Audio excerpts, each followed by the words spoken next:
we've hit level 70, and as we proceed to end our leveling journey, we finish the first and smallest step in our quest for eternity. Guild Wars 2 is a game in which I have spent a very large amount of time, over 500 hours, yet I have never truly learned how to do anything within it. See, I started playing the game when I was but a young man, and now I'm much older, much heavier, and suffering from a lot more problems.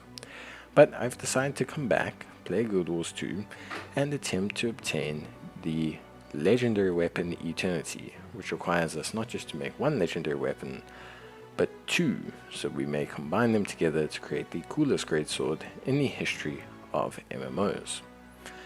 With our character, we have set ourselves a bunch of rules, and we are heading into the final split of our leveling journey, after which we'll begin the real endgame of trying to make money, obtaining mats, completing collections, and really ultimately attempting to get our legendary weapon as quickly as possible.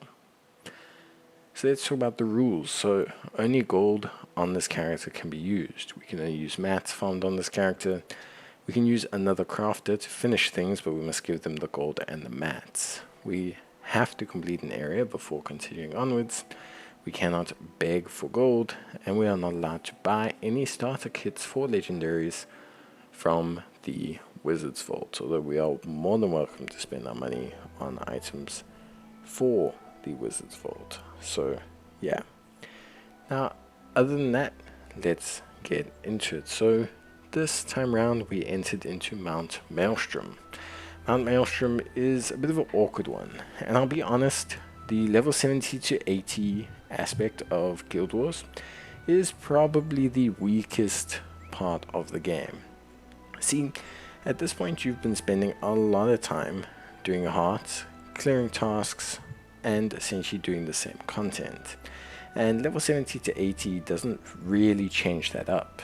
Now in the expansions like Path of Fire, and obviously the latest one, Heart of Thorns, etc., there's a great stringing of world quests and events all across the board that make maps fun, palatable, and enjoyable.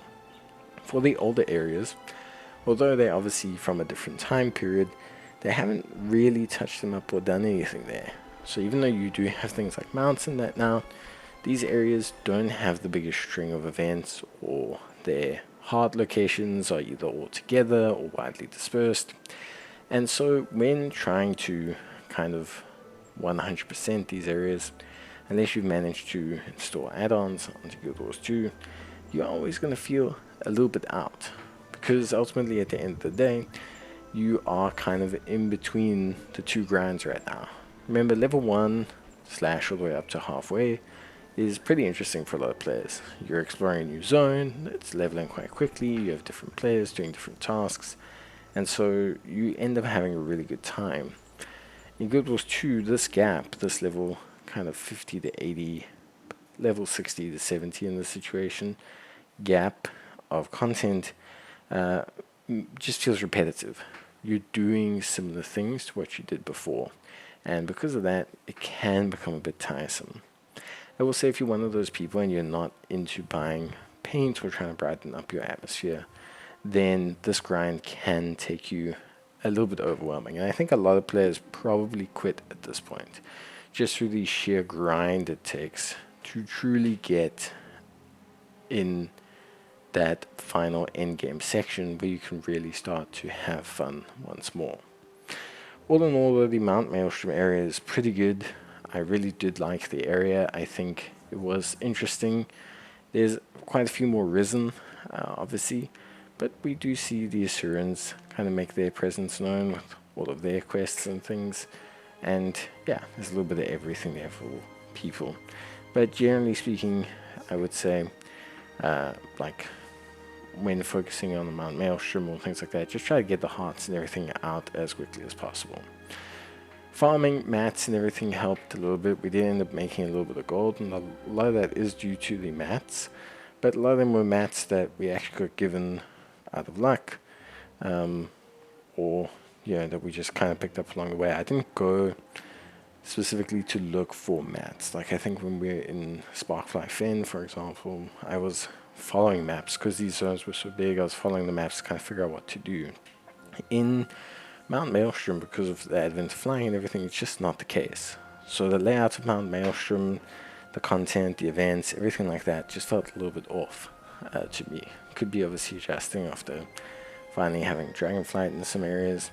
But I think for me it's definitely probably one of the slightly weaker zones, I want to say.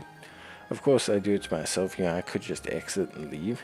But I think it's more interesting to kind of discuss these things. Obviously, if I do end up getting too stuck, I will use a bit of a workaround, like maybe PvP, grabbing some level 1 level up books and things like that.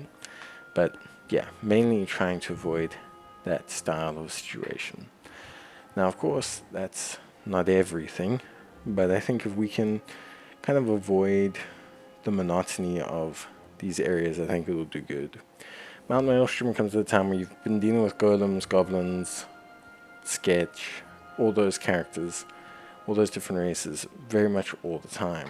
And so, although it's great, it does breed familiarity into what you're doing. So you can end up just kind of going through the motions. But I think if you pay attention still, you'll have a lot better time at level 80. If you keep, diversifying and leveling up your characters and things like that, I think, you'll make it, and also you'll have, just better time overall. Now, obviously, that pretty much covers it. This episode we ended up making around about 4 gold, which was not too bad. We started with just under 26, so we've just crossed the 30 gold barrier mark, which is pretty cool. We've also crossed the 30% mark on the world map, which is also pretty cool. So we're heading in the right side of 30s, I would say. We're really starting to look really, really good. And yeah, we got to level 73, just about hit level 74, so we are a tiny bit off where we probably plan to be, but we're going to enter into the Straits of Devastation tomorrow and see if we can get a victory there. But there are very significant differences for that area, because it's got a couple of mitigating circumstances that'll make, doing some of these challenges a lot harder. We saw the mats I got from leveling up and also from obviously farming, so that should all be fine. And ultimately, I think we made pretty good progress overall, even if there were some issues. But yeah, that's basically it for me. See you guys in the next one. Till then, as always, take care, stay safe, and bye.